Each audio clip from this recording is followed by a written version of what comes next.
हम लोग human health and disease पढ़ रहे हैं।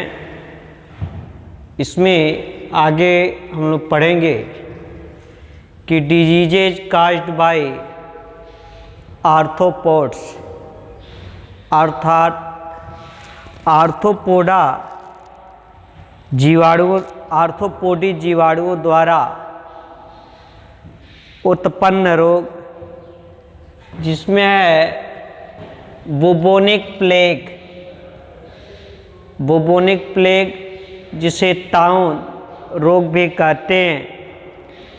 प्राचीन काल से जो है यह मनुष्य का दिल दहला देने वाला रोग है, जो महामारी के रूप में जो है फैलकर और पूरी की पूरी मानव आबादी को नष्ट किया है।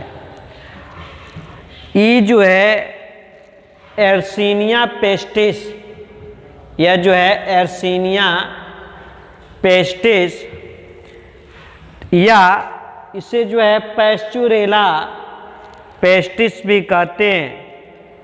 इन जीवाणुओं के संक्रमण से जो है ये ताउन अर्थात बुबोनिक प्लेग रोग होता है। चूहे का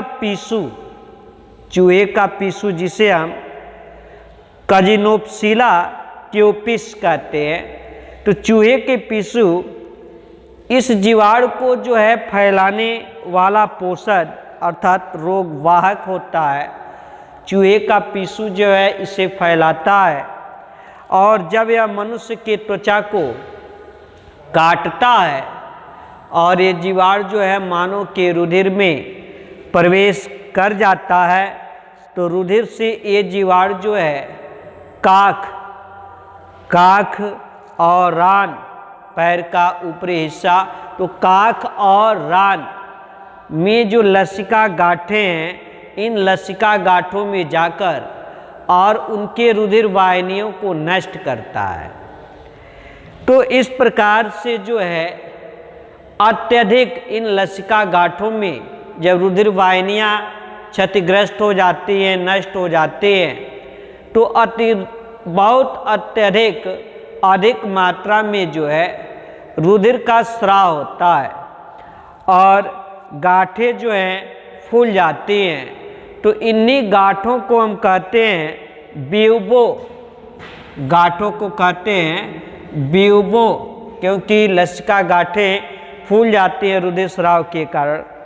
इसलिए इस बीमारी को ब्यूबोनिक प्लेग कहा गया। बुबोनिक प्लेग ताउन, क्योंकि ब्यूबो मीन्स होता है गांठ और लसिका गांठें एक काख में, रान में लसिका गांठें रुधिर स्राव अधिक होने के कारण जो है फूल जाती हैं।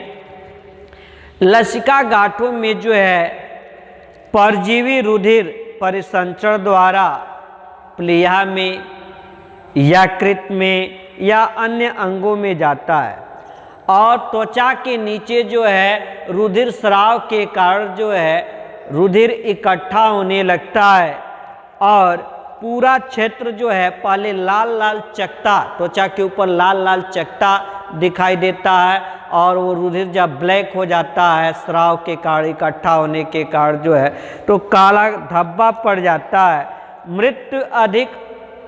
मृत्यु दर बढ़ जाती है, मृत्यु अधिक होती है। तो इसलिए इसे काली मृत्यु भी कहते हैं, क्योंकि पूरा त्वचा में एक काला धब्बा फैल जाता है, रुधिर स्राव, रुधिर परिसंचरण जो है बाधित हो जाता है, रुक जाता है। इसलिए इन्हें काली मृत्यु कहते हैं, क्योंकि काला धब्बा पड़ जाता है। और इस प्रकार से जो है ये प्लेग जो है क्या है, महामारी का रूप धारण करता है। फिर से जो है आगे है कि ताउन से बचाव के लिए हम एंटीबायोटिक औषधि का जो है प्रयोग करते हैं, जैसे स्ट्रेप्टोमाइसिन, टेट्रासाइक्लिन, इन औषधियों का उपयोग किया जाता है। फिर आगे आता है एसटीडी। एसटीडी अर्थात इसे हम कहते हैं sexual transmitted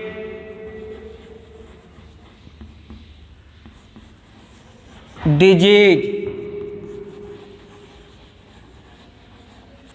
sexual transmitted disease अर्थात यह रोग जो है संभोग क्रिया के द्वारा, सेक्स के द्वारा जो है प्रसारित होता है, फैलता है। इसमें पहला है सिफिलिस। सिफिलिस,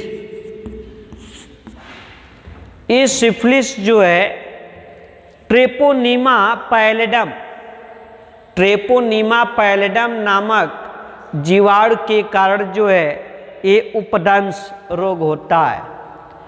इसमें जो है जो बाह्य जननांग होते हैं, बाह्य जननांगों के घाव, रोम पुटिकाओं या खरोच आदि के माध्यम से ये जीवाणु जो है ट्रेपोनीमा पैलिडम जो है शरीर में प्रवेश कर जाता है।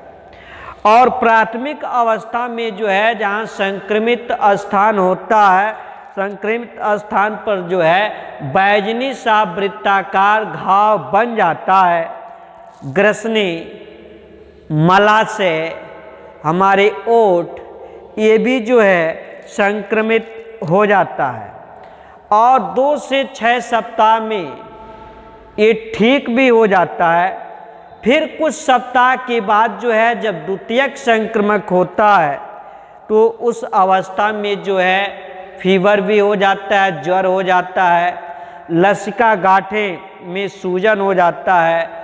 त्वचा के नीचे जिसमें हथेली का भी ये है और पंजा का भी है, ये जो है ये भी सम्मिलित है। चेचक, त्वचा में जो है चेचक जैसे जो है दाने, ददोरें, पीतिकाएँ बनने लगती हैं और कुछ सप्ताह बाद जो है त्वचा पर तथा रुधिर परिसंचरण एवं तंत्रिका तंत्रों के अंगों पर जो है लसदार पदार्थ से भरे गिल्टियाँ बन जाती है, एंथ्रेक्स बन जाता है। त्वचा पर भी रुधिर परिसंचरण तंत्र से, तंत्रिका तंत्र से संबंधित जो अंग है उन पर भी लसदार जो है गिल्टियाँ बन जाती हैं, जिससे व्यापक जो है रुधिर स्राव हो जाता है, अंग घात होता है, पागलपन होता है।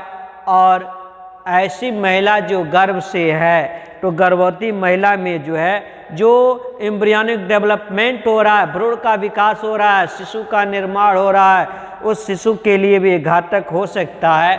और इस सिफिलिस रोग से बचने के लिए भी टेट्रासाइक्लिन और पेनिसिलिन नामक जो है एंटीबायोटिक मेडिसिन्स का उपयोग किया जाता है। फिर है gonorrhoea.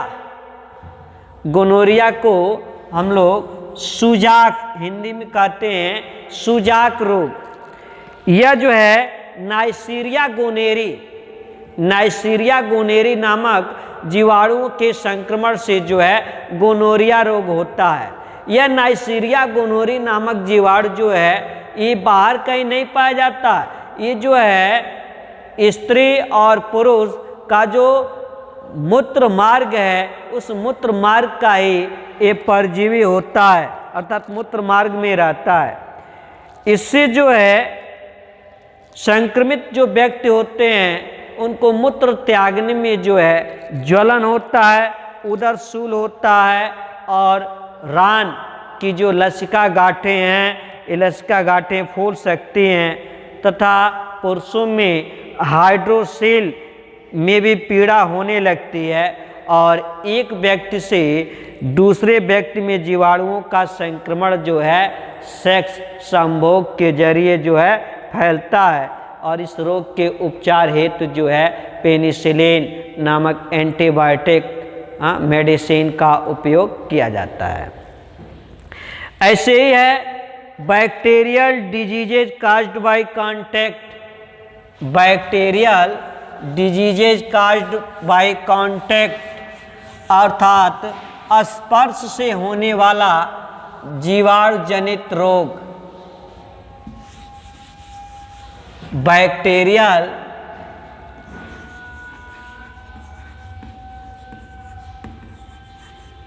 Diseases caused by contact,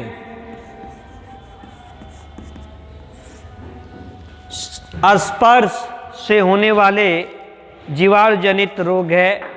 इसमें आता है कुष्ठ रोग, जिसे हम लोग बोलचाल में कोढ़ रोग कहते हैं, या एक प्रकार का क्या है, चर्म रोग है, जिसे जो है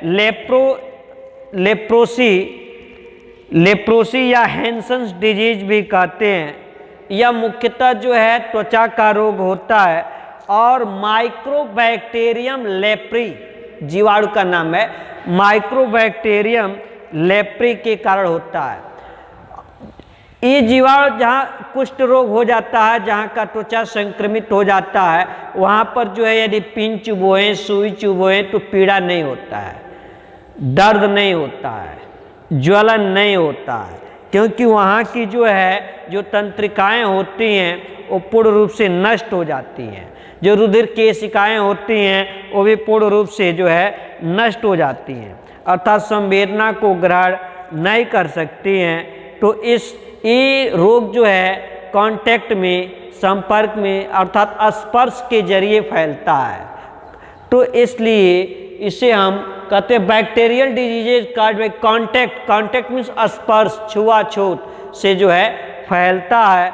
और इसमें जो प्रतिजैविक औषधि है डेप्सोन 4 या रिम्पेपिन, इनका उपयोग किया जाता है।